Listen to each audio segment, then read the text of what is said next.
இந்த பதிவை மேலே தூக்கி விட்டுறாதீங்க. இது ஒரு முக்கியமான வெல்டிங் பதிவுங்க. ஆப்ரேட்டர் நம்மளை பார்த்து நக்கலாக சிரிச்சுக்கிட்டு இருந்தார். அதுக்கு காரணம் என்ன அப்படிங்கிறது போக உங்களுக்கு தெரிஞ்சிடும். இப்போ நீங்கள் பார்த்துட்டு இருக்கீங்களா இந்த எல்லோ கலர் ஷாஃப்ட், இது வந்து ஒரு ரோடு கட்டிங் மிஷினில் வரக்கூடிய ஷாஃப்ட்டுங்க. இந்த ஷாஃப்ட்டில் சென்டரில் ஒரு போல்ட்டு, ஒரு 10 mm போல்ட்டு கட் ஆகிட்டு, இந்த போல்ட்டை அவசியம் எடுத்தே ஆகணும். இதை நிறைய ஒர்க் ஷாப்பில் இந்த ஆப்ரேட்டர் கேட்டிருக்காரு. நிறைய ஒர்க் ஷாப்பில் அதை எடுக்க முடியலைங்க.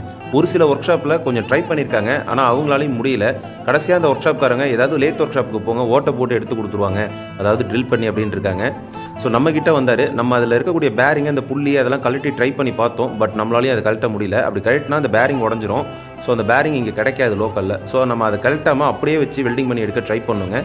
ஃபஸ்ட்டு டைம் அட்டன் பண்ணோம், கட் ஆகிடுச்சுன்னு நம்மளை பார்த்து நக்கலாக சிரிச்சாருங்க அந்த ஆப்ரேட்டர். அவர் ஒரு ஹிந்திக்காரரு. நம்ம மறுபடியும் வெல்டிங் பண்ணி ட்ரை பண்ணோங்க. இப்போ பார்த்தீங்கன்னா உங்களுக்கே தெரியும், சக்ஸஸ்ஃபுல்லாக கழட்டணும். நம்ம கழட்டினோடனே அவர் வாய் மூடிட்டாருங்க. இந்த மாதிரி உடஞ்ச போல்ட்டெல்லாம் எப்படி வெல்டிங் பண்ணி எடுக்கணும் அப்படிங்கிறத நான் உங்களுக்கு அடுத்தடுத்த பதிவுகளில் சொல்லித்தரேன். அதுக்கு நீங்கள் பண்ண வேண்டியது மறக்காமல் நம்ம சேனலை சப்ஸ்கிரைப் பண்ணி ஃபாலோ